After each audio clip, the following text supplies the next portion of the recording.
Jarrod, thanks so much for coming in. Obviously, you're the principal at Farey Co.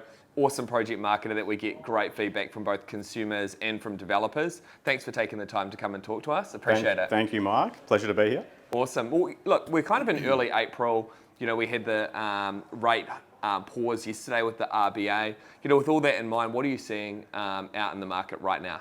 Yeah, well, interestingly, we've seen the market really respond quite quickly to that. I think there was an expectation that was happening, so we haven't really seen a slowdown or a pause like we might have thought, and people are really put the accelerator on trying to find a new property that they can plan around interest rates and what their mortgage might look like. So it's been really positive. Yeah, I think what I've noticed is the change in the tone from the media being like so focused on the interest rates to now they're talking a lot about the kind of looming undersupply and the rental crisis. And I think it's kind of providing a more balanced perspective on the actual state of the market and what the underlying drivers are, which obviously are immigration and, you know, interest rates do play a part, but it's a kind of more nuanced approach than perhaps some of the messaging previously. Yeah, correct. And look, I think that was a common misconception with most buyers, that there was a real oversupply of product, but having sort of delved in a little bit deeper, they've noticed, and especially with the current construction issues or recent construction issues that we've had, they have noticed that there is a real undersupply. So if they're looking for something that's off the plan, now's the real time to make a decision and get in before prices might start to escalate. Cool. So it feels like Farey Co you've been going super well. We see tracking your progress. You know, what are some of the projects you're working on, and who are the developers that you're partnering with? Yeah, thank you. We're doing far better than I expected.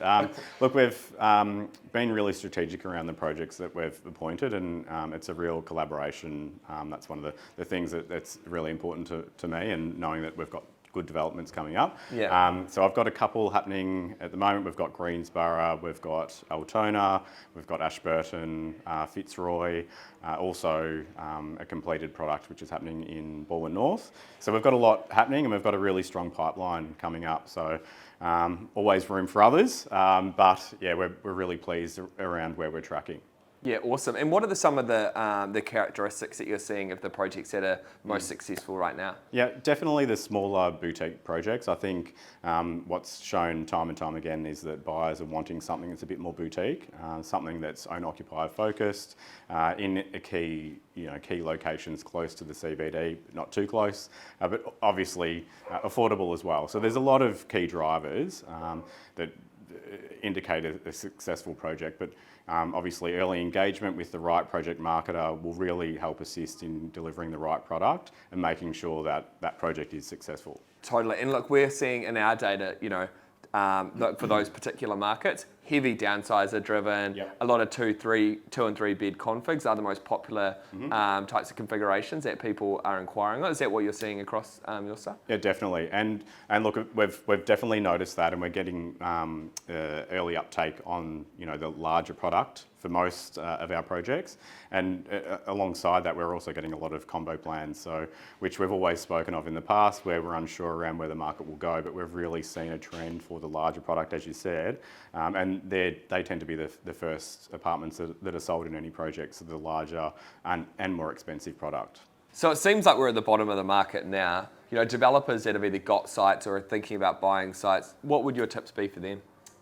Look, I think key is early engagement with the right team, getting the project marketers and the experienced people involved early, surrounding yourselves with key consultants that give you the right advice, and taking on that advice is really important. That would be, point 1 and 2, and I think listening to the advice that's given.